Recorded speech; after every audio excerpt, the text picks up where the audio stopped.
I'm Alex. And I'm Jocelyn. And this is Nostalgia Junkies. Hey, retro lovers. Welcome to the Nostalgia Junkies podcast, where we talk all about pop culture, retro toy collecting, and nostalgia. And now, here are your hosts, Alex and Brandon.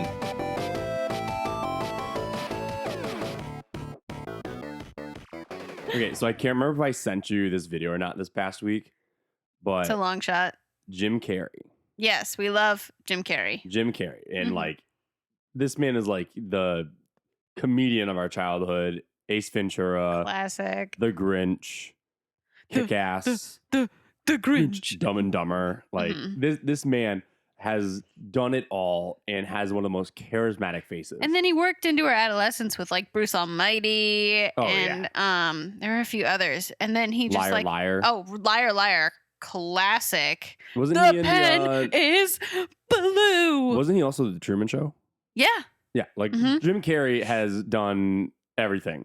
I feel like he was the previous generations or like the previous like era, like maybe not generation, but like the previous high school cohorts, Adam Sandler.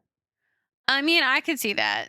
He's so funny. He's engagingly funny. He makes you feel like you might know him as a person. Mm-hmm. He might be like somebody in your extended friend group. And so when he acts ridiculous, you're like, oh, that's actually something people would do. Yeah. But then when he's like serious on a talk show, it's hard to tell if he's serious or not, because then he also just goes right into acting. Yeah, he's very seamless in his transitions, and it's wonderful. And he's all around great human being. Like, you've seen his college speeches, right? Where he's given, I think part of his comedy comes from somebody who's like really in touch with his humanity. I had a clip of him on the Kimmel Show come across my YouTube Shorts feed. Yep. And it was him like talking about how the Illuminati and this and that in Hollywood and blah, blah, blah. And Jimmy Kimmel's like, I don't know what you're talking about. Like, Kimmel, come on. You know what I'm talking about. You know what, you know the Illuminati. You know what I'm talking about. And he goes, no. And then like, he like gets a phone call. Oh, like, yeah. I'm sorry. I retract everything I said. I'm like, it's such a good bit. But then the thing is, what if it wasn't? What if it wasn't a bit? What he's if so Jim good Carrey at was doing serious? that. He's so good at the bits that could possibly be real, like not quite bits. I think some of the comedic actors also make the best dramatic actors. Oh, yeah. Because you're so used to seeing them inspiring joy and being so funny. And so like their highs are so high, and then it just makes their lows that much lower. Like the late, great Robin Williams. Exactly. I was watching Jack a little bit ago. Oh, which that's when he like, his body ages like 4 times faster than his adolescence does. So he like at the age of 10, he looks like he's a 40-year-old man. Oh. And you just, it's all conveyed in his face. He does a great job. Like Patch Adams. That one I think is one of the best compilations of both his comedy and his drama, like put together. Patch Adams. I was just gonna say one thing about Jack. I know it's adult Robin Williams playing Jack, but he does such a good job, like being a child, that he almost makes you think that he is a child. But then it makes the relationship that he has with his teacher of Jennifer Lopez a little bit creepy, because he looks like he's 40, but he's actually 10, and she's in her mid-20s. Yes. That's classic Hollywood creep. But there's a reason I brought up Jim Carrey. So other than just to discuss Jim Carrey, who we obviously love. We could do a whole podcast on Jim Carrey. We should. That'd be a good one. It would be. We'd have to like binge all of his stuff. Done. Sign me up. So Jim Carrey, right when Sonic the Hedgehog 2 was coming out, had announced that he was retiring from acting. Fair. And the man's done great. Like, no, because you have to do Sonic the Hedgehog 3. We already know there's going to be a third one. I mean, give the man a break. But Jim Carrey this past week announced that he would come back for Grinch 2 with Universal. Which, if you were a child of the 90s, you obviously had to grow up on How the Grinch Stole Christmas with Jim Carrey with the Grinch. Bye-bye, Santa. Bye-bye. Santa, bye-bye. Yeah, it was such a great movie. But I've got nothing to wear. Yes. I could quote the movie all day. We should, in Christmas, we should do a rewatch of The Grinch. Oh, done. But done. he announced that he was going to come back, which, if you remember, he wanted nothing to do with The Grinch after the costuming. He hated the costuming for The Grinch. It was just hot and uncomfortable. And he couldn't breathe.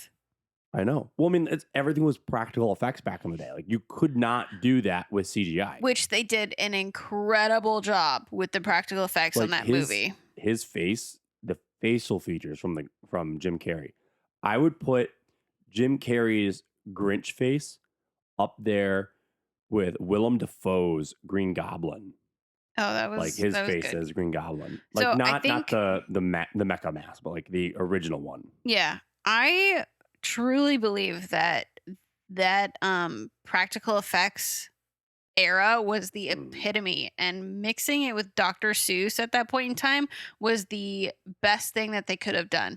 Not that whole Cat in the Hat movie. No, that thing was that was a fever dream. Disgusting. Okay, that's my word for it. It was disgusting. It was a fever dream. It was awful. Mm-hmm. But The Grinch That Stole Christmas, the way that they compilated that, or like put together that movie, it was whimsical, yet you could definitely see it in real life with their practical effects. It wasn't like, oh, this is just like something, whatever, in a far off land. No, they really made it tangible. And I think that's something that we tend to miss nowadays with CGI. It's like nothing's tangible anymore. Like, presence and the way that they had to sculpt all of the machines and all the mechanisms and everything like that. You can't like see it anymore. You have to react to it as an actor. Yeah. Instead of it's like, when it's practical, it's there in the place. You can actually interact with it. Like the machine gun that or the light gun that what's her name used? Oh, the Cindy Lou Who's mom? No, the other one. Martha May. Yeah, Martha May. The one that she used. Like, that was built and crafted and sculpted in that way, and it's just so fun. Whereas like nowadays it'd be CGI. Here, use this green thing so we can just animate it to do whatever we want.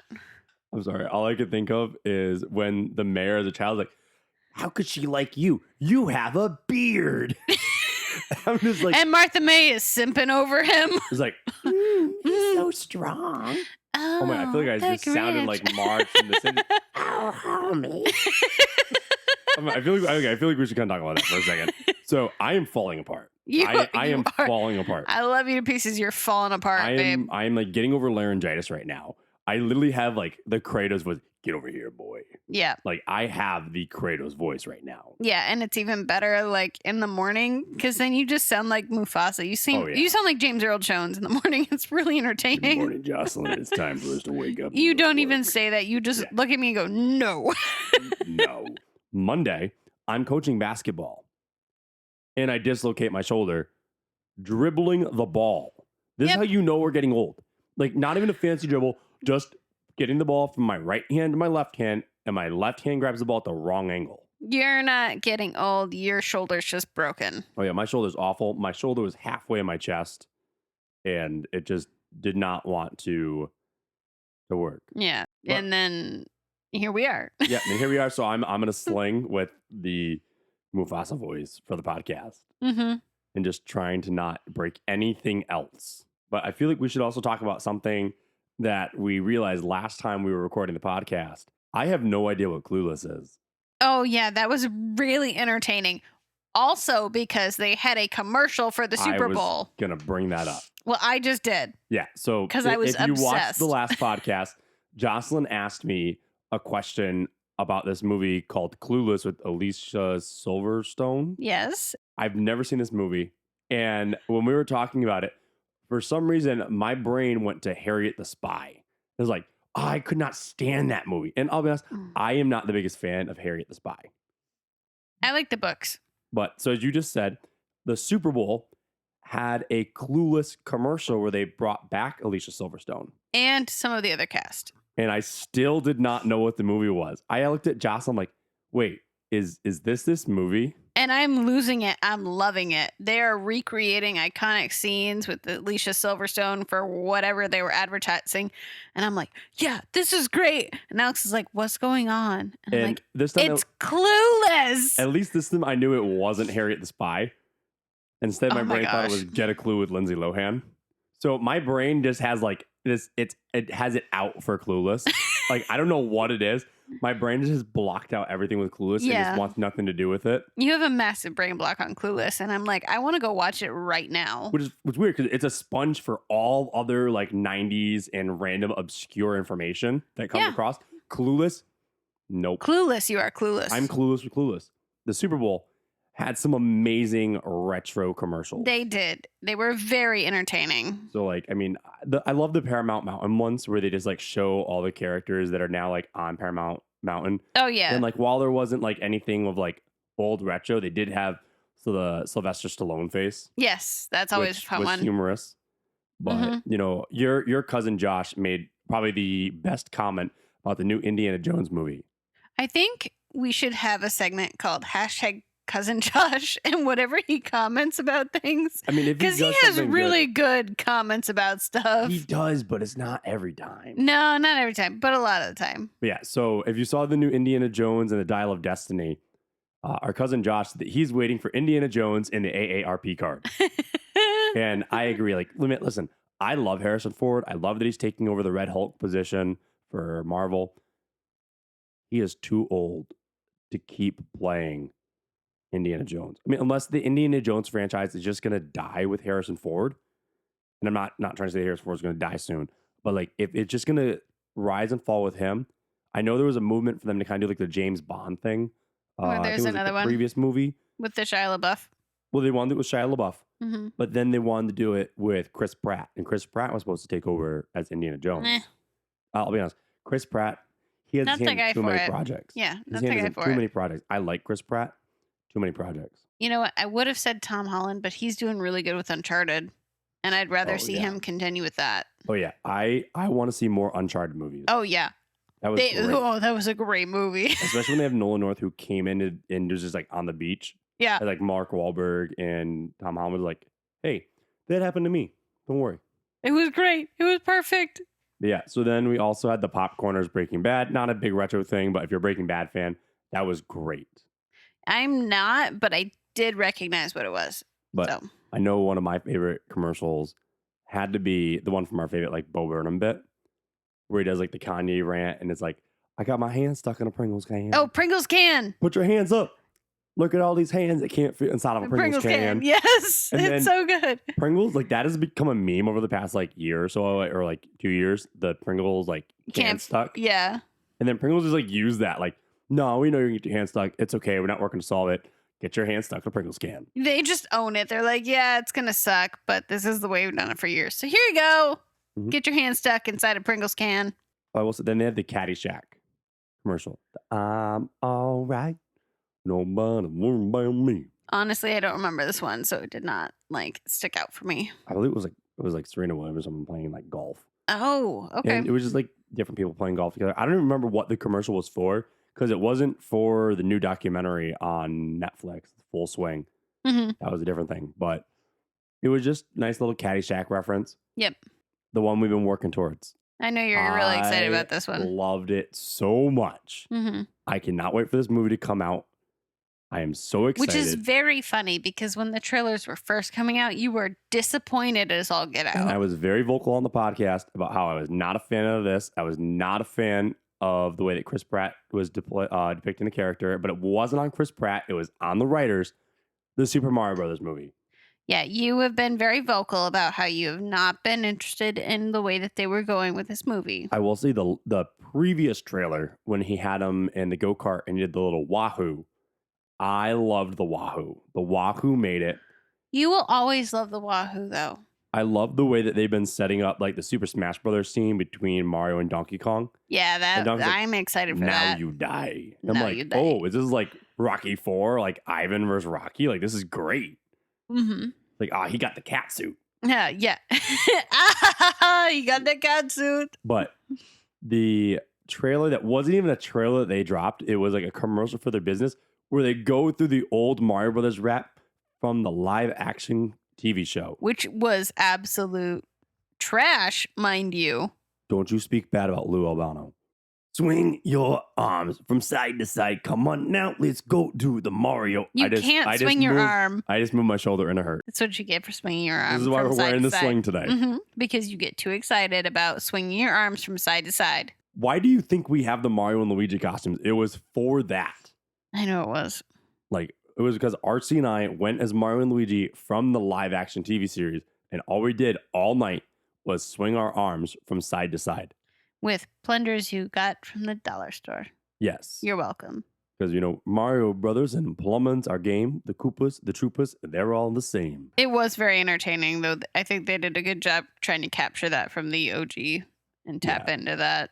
Yeah, I also love that it was like a really crappy made commercial. Yeah. Where they have the woman who's like, it's like somehow. Thank you, Mario Brothers. And she's reading the lines off the thing, trying. Yeah, they animated her reading the lines off of a script. And she's like, what? And if you look, she's actually on the phone with somebody. Mm-hmm.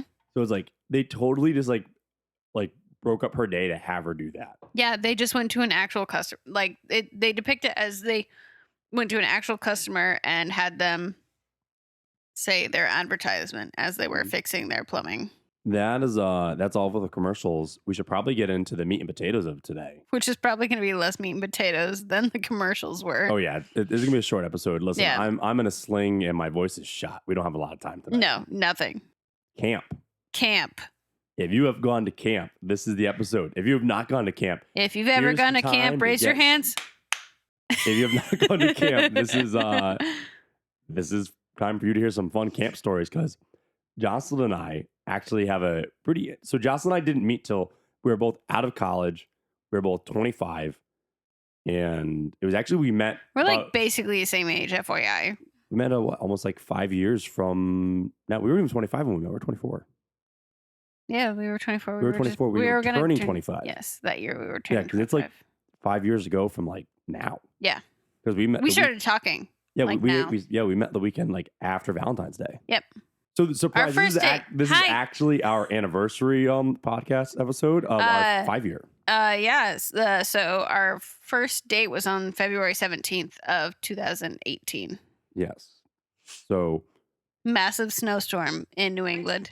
But so actually Jocelyn and I, we almost met many, many times growing up because we grew up going to the same camp. Welcome to New England. Well, it's funny because the camp we went to wasn't small. even in Connecticut. It was in New Hampshire. It was a small little Christian camp. Yep, in the middle of New Hampshire. And because you went there from, I think your freshman year of high school, or 8th grade-ish. I started the winter before freshman year, so 8th grade, yeah. Yeah, and I was going there from maybe grade 6, grade 7. Mm-hmm. So, I was going there a little bit longer than you, but. I think I spent more hours there. Oh, you totally spent more hours. You actually worked there. I did. But Jocelyn and I grew up going to the same camp. And if we go back in the photo albums from all the camp weekends, we are one weekend off of each other every single year. Every year. And then the weekends that both of our groups that we went together. The year that you stopped working at Berea and the year that I stopped interning at my church, the youth pastor that took over where I was at and your former boss from your church. Yep. They actually have a picture together. Yeah. So when we were going through our premarital counseling, your youth pastor has a picture with my youth pastor, and my youth pastor was a groomsman in the wedding. And my youth pastor / old boss / BFF forever. Oh, I love Ryan. Ryan is great. He was going to be one of the pastors who married us. So it was just really funny that members of our wedding party have already met years before we actually met. Yeah, because years. we stopped working at our old jobs. And we didn't even meet through any of the connections at. We met in an online dating service. Hell yeah. Coffee Mates Bagel. Shameless plug right there. Yeah. So it's just funny that, we grew up going to this Christian camp. Mm-hmm. During the winter. I think you went during the summer. You worked there during the summer. I worked there during the summer, yeah. We never met. No. We could have been camp romances. Oh my God. There are so many. What happens at Christian camp stays at Christian camp. Nah. Don't catch those feels. Okay, you just kids. Gotta go into the prayer tower. Don't catch those feels. They're bad news feels. All right. So, camp stories. Okay. So if you've ever been to camp, you might know that there are ridiculous traditions that you somehow find yourself partaking in, even though they are weird and make no sense. And it's always like the dumbest thing. You look back, like, why did we do that? Oh, yeah, completely. So any of your weird traditions, please drop them below. Oh, yeah. Because we'd let us know love to your hear weird about camp them. stories in the comments below. I remember one of my favorite camp stories actually happened in Monadnock. Okay. And it was actually, we were in college. And I don't know why we thought we were going to do this, but our college pastor had taken us all on like a winter retreat with like all the neighboring like areas. Yeah. And we thought in the 5-degree weather, it would be great to strip down to our boxers. We were all going to like zip up like into our like just only our like faces would be poking out of our like sleeping bags, so we'd all look like big giant inchworms. Yep. And we were going to attack him. Now keep in mind, our college pastor was like 6'3", 6'4", and he wasn't like jacked, but he was pretty muscular. We have no arms or legs. We are literally just flailing your bodies as one unit against him. And it was like he just kept. And the thing is, where his room was, there was a door to the outside that locked from the inside and had no handle on the outside. So he threw us all like full in not beanbags, sleeping bags, right into the snow. And the only layer between us and the outside is the sleeping bag. Wow, that sucks for you guys. You were dumb. Yeah, we were idiots. We had to like, and the thing is, so we had to like inchworm, like what's the game at the picnics there? Pick-up sack sticks? Race. Oh, sack like race. A sack race, basically like around to like the front door. Meanwhile, the snow was just like soaking our beanbags. We were so cold. That sounds miserable. I am so glad that we never did that. Yeah, you know who joined me in that? Who? The best men, Brocation. Oh my god. That was all of us. Oh no, the boys, not the boys. Yeah, it was all of us. The Brocation boys. Yep. Oh my gosh. Yeah, that was my camp story. What's your camp story? All right. So I've got a couple, right? I spent a lot of time at camp. And not only did I go there as a kid, but then I worked there as an adult for summer and also for a year after high school. So I saw a lot of stuff. Saw a lot of camp stuff. Saw a lot of stuff at camp. Saw a lot of camp stuff. No, not even close. So it wasn't a wet, hot American summer? No, it was not that kind of camp. It was the kind of camp that we decided that shoot, I had a good one, but I'm going to go with my second good one right now. So our youth group really favored board games and that kind of stuff, or like games that included the whole group that had to be done in the dining hall. So the dining hall has these big round tables, right? And there's not a lot of noise absorption anywhere. Saturday night on the winter retreats, we would, after the big chapel session and after like a full day of running around like freaking crazy people in middle of New Hampshire, freezing temperatures, tons of snow, we're literally surviving off of fraps and fried dough at this point. We would be sitting around the tables after our like gatherings where we'd talk about what we were thinking through after the chapel sessions. And so stupid. We would play this game called Spoons. And Spoons, if you don't know, is a very intense, fast-paced. I got a story about Spoons after this too. Okay. Very intense, fast-paced, physical game. Our youth group would take the side of the dining room that wasn't being occupied by another youth group. So if it was the bigger one, we'd take that one. If it was the smaller one, we'd take that one. And we'd split up into all these different tables because we'd all be playing Spoons at the same time. And it would basically come down to like a minimizing effort to the last like table. People bled. Fingers were broken. I think Sarah dragged one of our youth leaders, Eric, across a table. And have you met Eric? He's not a small man. He's a tall dude. He's tall enough to put me in a trash can regularly. So she dragged him across the table. He ends up on the floor and she's got the spoon and he's still hanging on to it, kind of deal. Bent and destroyed so many of Berea's spoons that I think, bent and destroyed so many of the camp spoons that I think they actually ended up having to lock the kitchen because we would. So we must have gotten the same batch of spoons that you had at Berea, because I have literally had a spoon wrapped around my middle finger. Yeah. And things, it was grabbed with such force that when this girl grabbed, she grabbed both ends of the spoon, I just got my middle finger around it. No, you can't do that. Look, I somehow managed to maintain the fist. It snapped the spoon around my finger. So you each got a part of the spoon? I had this big of a spoon, and she had one end of it and the other end of it. I had this middle section, and then I had two cuts, on my ring finger and my pointer finger. Oh my gosh! And yeah, that was we were told no more spoons. Yeah, we've not gotten so we probably should have gotten to the non-spoon part or no more spoons part, but we always joke about it. Oh no, we're gonna play steak knives this year. That kind of thing. But we'd stay up. I think we'd stay up until 1 a.m., 1:30, 2 even sometimes, because it was just this prized possession. And in fact, do you remember those old kitchen decorations that were the big wooden fork and the big wooden spoon? Yes. We found a big wooden spoon.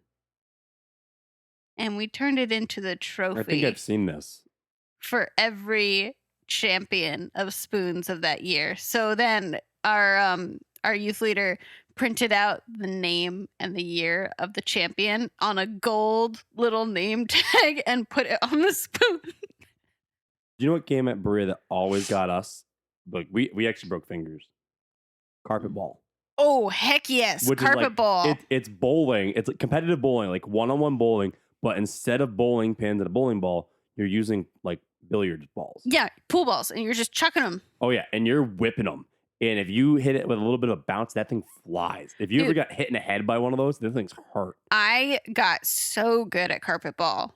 We got so good at carpet ball because we also built one for our youth group. So I get to play it every week because we brought the game home with us. Oh my gosh. One of our youth groups actually built one. They built a carpet ball table. Yeah. That was their project that they did. No, we had one because some of our youth leaders built it because the kids loved it so much at Berea. And so they brought it back and built it. And, I kicked kids' butts every week because middle schoolers think they're really cool. So this is less the camp. This is more youth group episode. Yeah, that's just a youth group kind of thing. Yeah, no, I'm just saying this episode is becoming less camp, more youth group. Oh, no. Okay, so go back to camp, though. So I want to say that I actually learned one thing at camp. Oh, you only learned I learned one thing in all of my years at camp. Thing. Non-dairy creamer is flammable.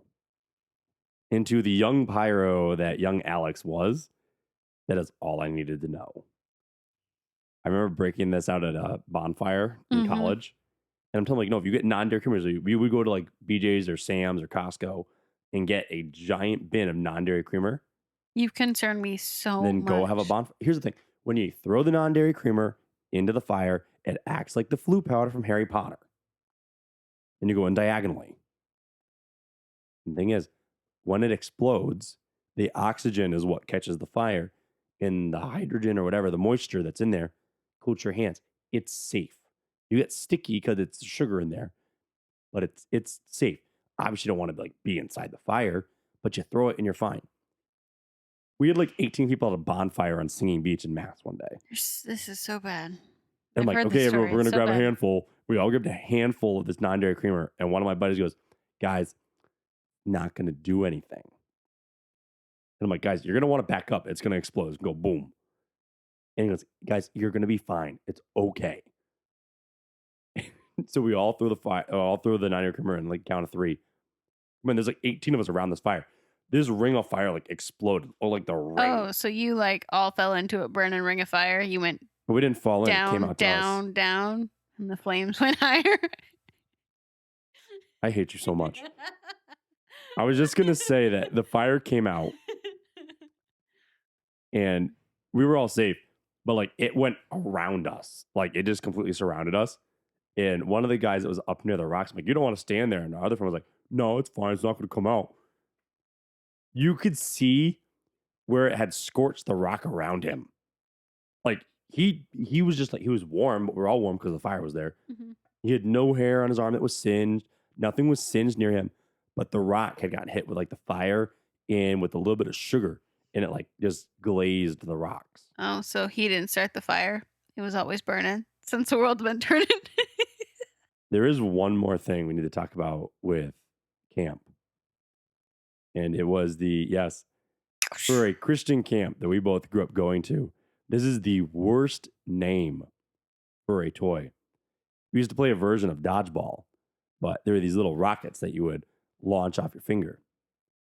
Do you want to say what the name is? Finger blasters. Finger blasters. These are the actual name from the company too. They were finger blasters.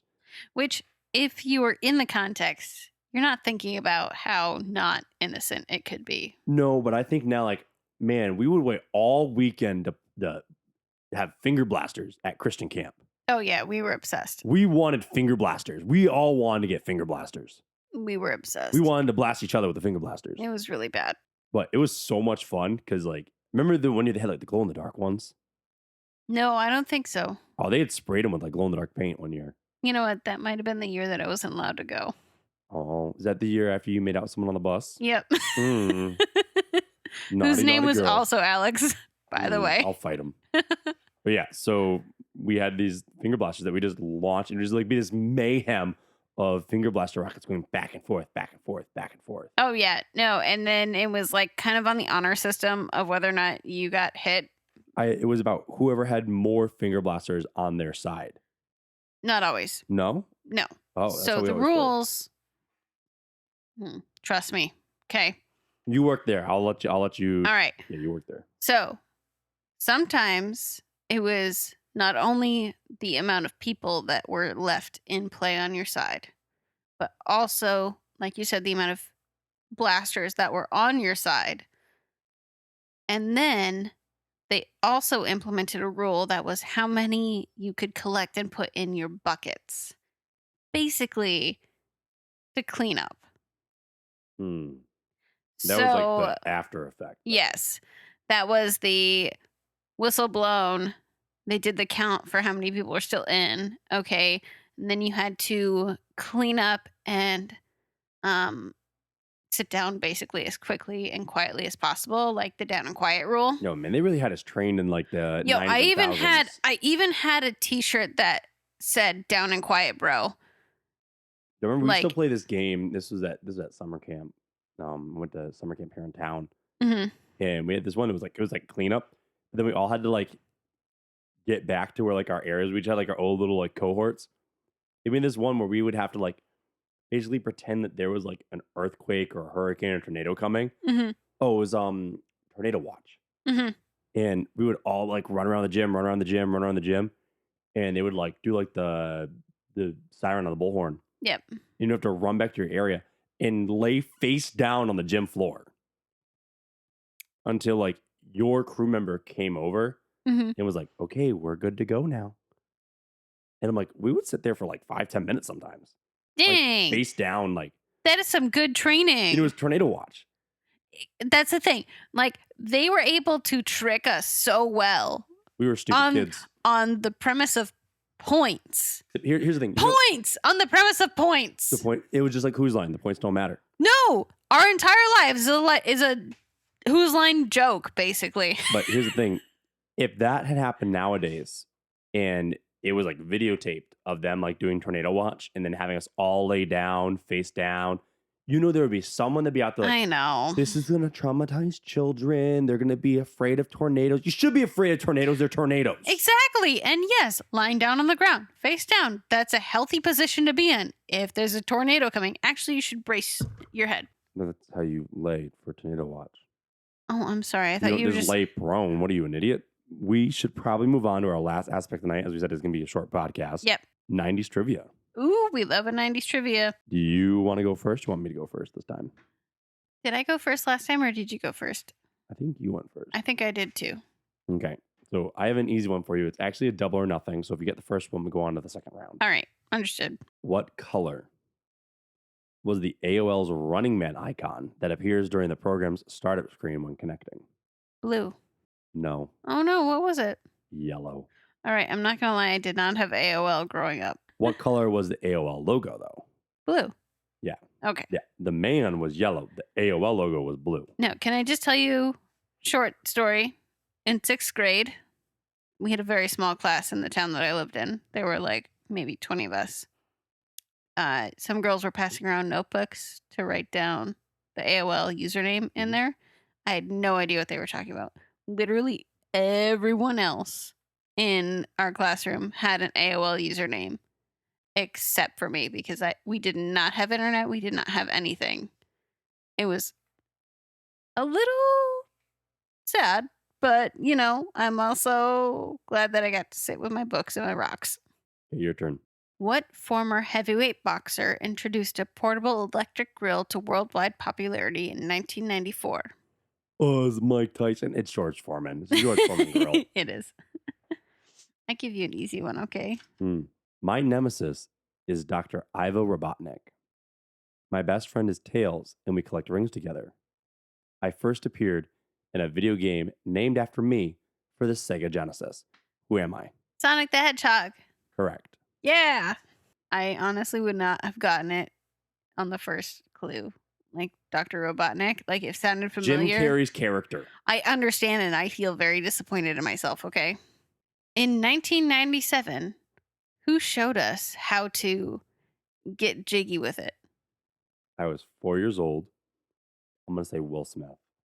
Correct. Second question, part of it. What was the name of the album the song appeared on? Was it Big Willie style?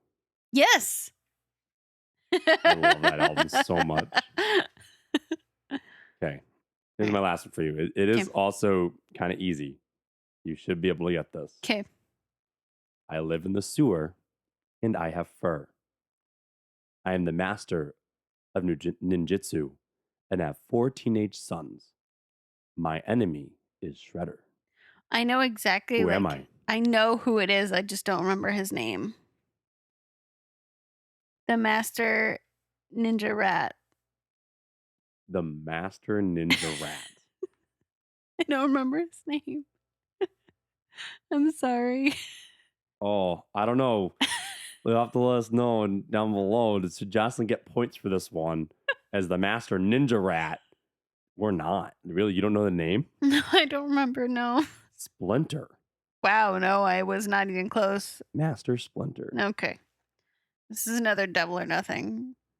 Okay. Okay. What is the first rule of Fight Club? You don't talk about Fight Club. What is the last rule? You don't talk about Fight Club. No. There are no rules of Fight Club. No. I don't know. If this is your first time, you have to fight. Oh, I thought there were no rules, though. We don't talk about Fight Club. Okay. I've never seen Fight Club, I'll be honest. I was not allowed to watch those movies growing up. Mm-hmm. And there's just a backlog of I just 90s remember, movies. like, it looks like the big pink eraser. I think it's supposed to be like a bar of soap, but it's like the big pink eraser that's like carved out. That's it. I believe it's soap. Oh. It looks I know like it's a book, too. So. Is it a book? Mhm. Should I read it? I should read it. I was debating on reading it. Maybe you should read it at the same time and we can have a little book club. No, because you're either going to blast through the book or decide not to read the book. Yeah, you're not wrong. Yeah. Well, this has been Nostalgia Junkies. It's a very short episode this week because, injured and sick and still have to edit somehow. You are the hot mess express. There, Yeah, I really am. And you slammed your finger in a car door. Oh, yeah, I forgot about that. I shut my hand in the car door the other day. It has just been one thing after the other. But, make sure you're following us on all of our social medias, whether it's Instagram or TikTok or YouTube. We are Nostalgia Junkies Podcast. I've been Alex. And I'm Jocelyn. And we'll see you later. That's all, folks. Thank you for listening to the Nostalgia Junkies podcast.